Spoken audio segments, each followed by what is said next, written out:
tout ce que vous avez écrit. Dans votre livre, vous remettez en cause la thèse, on va dire, officielle, en tout cas assermentée, du génocide des Tutsis en 1994. D'après vous, les tueries ne furent pas le fait uniquement, furent autant le fait, en tout cas, des Hutus que des Tutsis.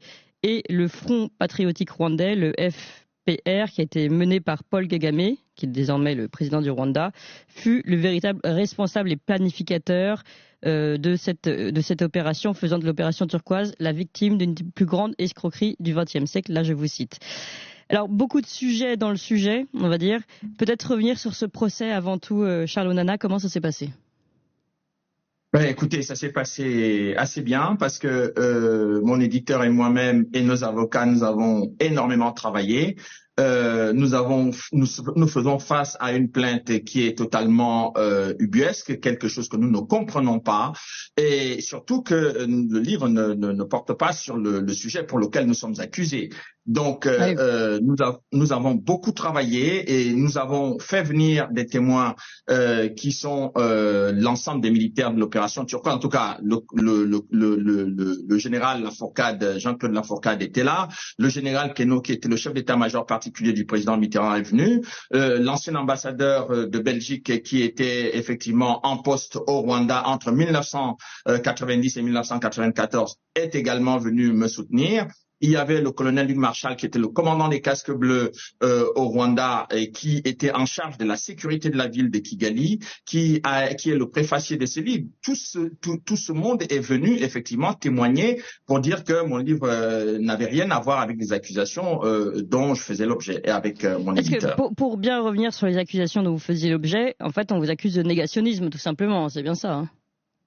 Oui, si vous voulez, mon premier livre que j'ai fait sur le Rwanda, je l'ai fait avec un rescapé du génocide Tutsi qui est aujourd'hui en prison depuis 14 ans, Deo Mushahidi. Il a perdu toute sa famille en 1994 et aujourd'hui, ces associations qui prétendent lutter contre le négationnisme n'ont jamais demandé à Paul Kagame pourquoi ces rescapés de génocide étaient en prison. Qu'est-ce qu'il avait fait? Est-ce qu'il mérite d'être emprisonné pendant 14 ans? Parce qu'il dit exactement ce que je dis. C'est-à-dire que nous ne nions pas le génocide des Tutsis. Personne, il n'y a pas une seule phrase dans mon livre où on peut considérer, où on peut constater que j'ai nié le génocide des Tutsis. Le problème, il est tout simplement que nous avons disqualifié, en tout cas dans mon travail, j'ai disqualifié toutes les accusations qui étaient portées contre les militaires de l'opération turquoise.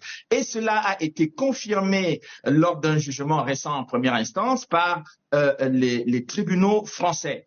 Et c'était après 18 ans, je dis bien 18 ans d'instruction, et la justice française a considéré qu'il y a un non-lieu. C'est-à-dire que moi, j'ai travaillé pendant 10 ans, et les magistrats français ont travaillé pendant 18 ans, et nous sommes arrivés à la même conclusion, c'est-à-dire que les accusations portées contre l'opération turquoise ne tiennent pas debout, il n'y a pas de preuves, il n'y a pas de sujet. D'accord. Est-ce que vous pouvez nous donner la décision des tribunaux français sur cette opération turquoise?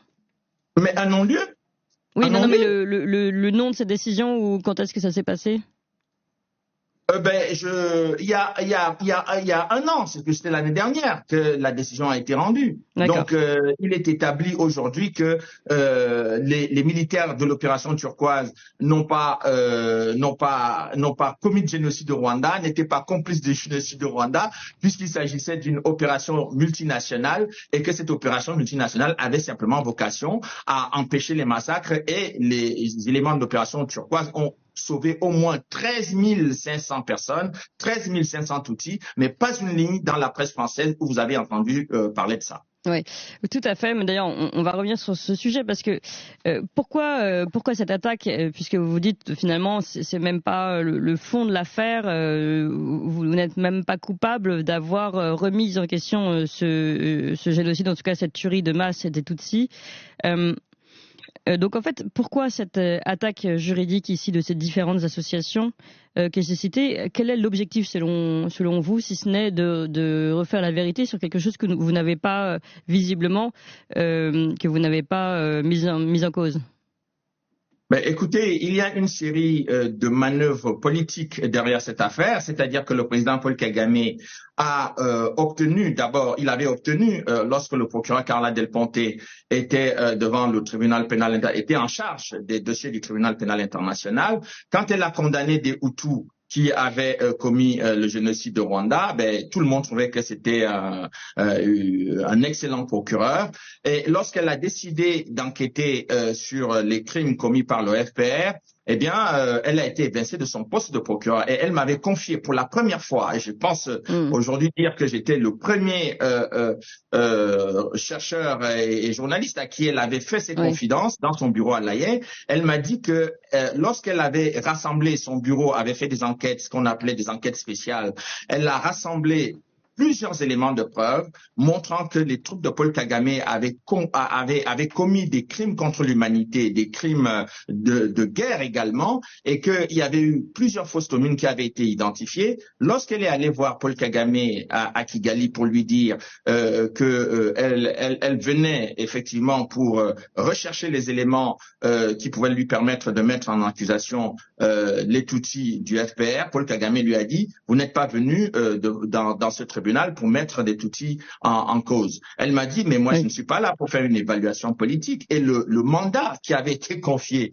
au procureur Carla Del Ponte disait que le tribunal devait poursuivre tous les crimes, je dis bien tous les crimes qui avaient été commis au Rwanda entre le 1er janvier et le 31 décembre 1994. Le problème, c'est que le dossier de l'attentat dans lequel l'ensemble de l'équipage français et 2 chefs d'État ont été tués. Ce crime, cet attentat terroriste a été retiré du calendrier du tribunal et tous les crimes qui ont été commis par les Tutsis du FPR ont été écartés. Et c'est pour cela que le procureur Carla Del Ponte a été évincé de son poste. Ensuite, on a vu que Paul Kagame, lorsque M. Sarkozy était au pouvoir, M. Kouchner l'a dit de façon explicite, que Paul Kagame leur avait demandé de régler le problème de l'attentat. Le problème de l'attentat a été réglé comment? C'est-à-dire qu'après les mandats d'arrêt qui avaient été lancés par le juge Bruguière, mettant en cause les membres de très proches de Paul Kagame, le juge Trévidic est venu annuler toute cette enquête, a anéanti cette enquête et tout s'est terminé par un non-lieu. C'est-à-dire que les victimes françaises ne savent toujours pas, après une plainte déposée en 1997, qui a tué leurs parents, qui a tué les membres de l'équipage français. Et pourquoi? Voilà comment cette affaire a été réglée. Et c'est pour cette raison que les gens sont mal à l'aise, parce que je suis en train de braquer les projecteurs sur le fait que les crimes qui ont été commis au Rwanda en 1994 ne concernaient pas uniquement, n'était pas concentré uniquement sur les Hutus. Il n'y a pas que les Hutus ont commis des crimes, mais les éléments de l'armée patriotique rwandaise ont également commis des crimes. Et j'ai expliqué tout simplement que l'objectif de la prise du pouvoir et de ce qui s'est passé au Rwanda en 1994 n'était pas simplement de mettre Kagame au pouvoir. C'était de mettre Kagame au pouvoir pour qu'il puisse envahir le Congo et piller les ressources minières du Congo. Et j'ai apporté des preuves en affirmant cela, c'est-à-dire des documents du Pentagone. Et c'est pour cela que je me retrouve devant les tribunaux. Oui. Alors, parce que là, justement, vous dites, c'est très intéressant de tirer un tout petit peu ce fil. Vous montrez que Paul Kagame demande à Sarkozy, notamment Nicolas Sarkozy, de réagir et de régler le problème. Et vous dites, Nicolas Sarkozy règle le problème. Et c'est pas la première fois que Paul Kagame, visiblement, a une certaine influence sur la France et des relations haut placées aux États-Unis. Et finalement, c'est là où il y a quelque chose, en effet, qui n'est pas officiel, mais qui se passe et qui, visiblement, des intérêts très puissants qui permettent en tout cas, qui font en sorte de protéger ce Paul Kagame de toute attaque et de toute accusation. Bien sûr, c'est exactement cela. Comment voulez-vous comprendre que M. Bernard Kouchner, ministre des Affaires étrangères de Nicolas Sarkozy, dit très explicitement que Paul Kagame a pris contact avec lui et lui a demandé de résoudre ce problème, et ils ont résolu le problème. Alors que, en fait, le juge Bruguière n'était pas le seul. Le juge espagnol, M. André Meirelles, était arrivé à la même conclusion que le juge Bruguière, c'est-à-dire que on a constaté que c'est Paul Kagame et ses éléments qui ont abattu l'avion le 6 avril 1994, et on a fait pression des diplomates. J'ai eu accès à plusieurs documents. Les diplomates les diplomates américains ont fait pression sur les diplomates italiens, espagnols et britanniques pour demander à ce que on écrase ce dossier devant la justice espagnole, et puis la justice espagnole a été paralysée sur l'affaire de l'attentat.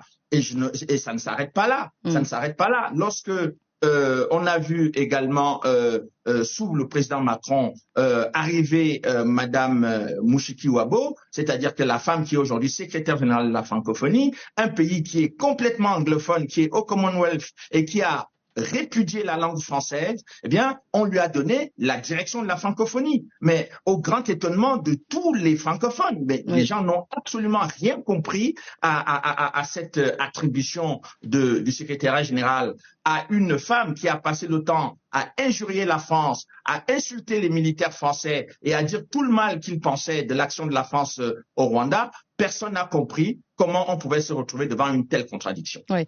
Alors, vous diriez qu'aujourd'hui, Paul Kagame est finalement un homme lige des Américains et que les Français leur déroulent le tapis rouge?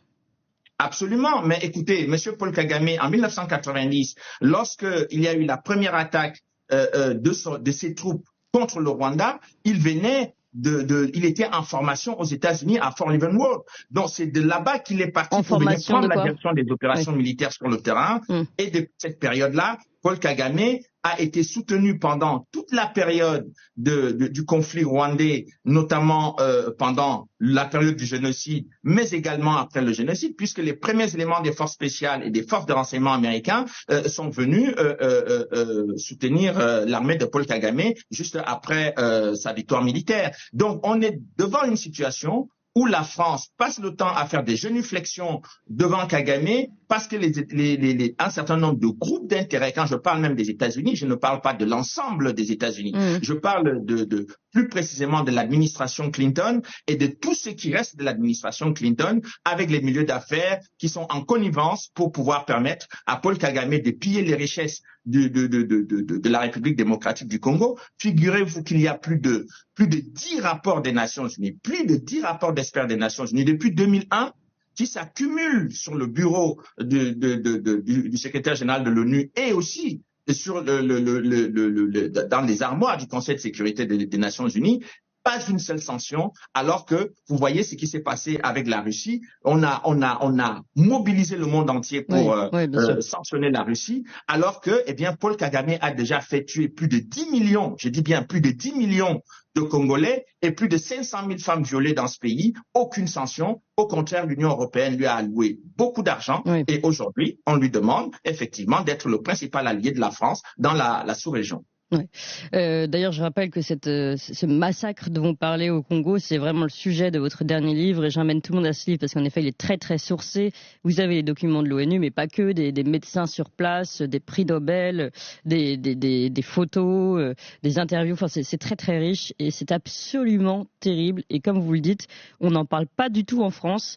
Encore une fois, là, on a du mal à comprendre le rôle. Donc, pour revenir sur ce procès, d'abord, est-ce que vous avez, parce que malgré tout, vous avez ici fait la description des pouvoirs, des forces qui sont ici en l'état et derrière Paul Kagame. Donc évidemment, là, vous n'êtes pas seul contre tous, mais en tout cas face à des forces très importantes, notamment américaines, et on l'a dit, des très hauts placés, des anciens présidents, des anciens ministres français. Donc comment, et puis d'ailleurs soutenus par la Macronie. Donc comment aujourd'hui vous voyez le procès à venir? Est-ce que malgré tout vous avez confiance? Mais écoutez, nous sommes confiants. On nous dit toujours qu'il faut avoir confiance à la justice française. Donc, je fais partie de ceux qui croient effectivement qu'il y a des juges encore indépendants dans ce pays et qu'ils ne vont pas écouter ou subir les pressions. Je dirais que dans cet ouvrage, il n'y a pas une ligne. Il n'y a pas une ligne qui parle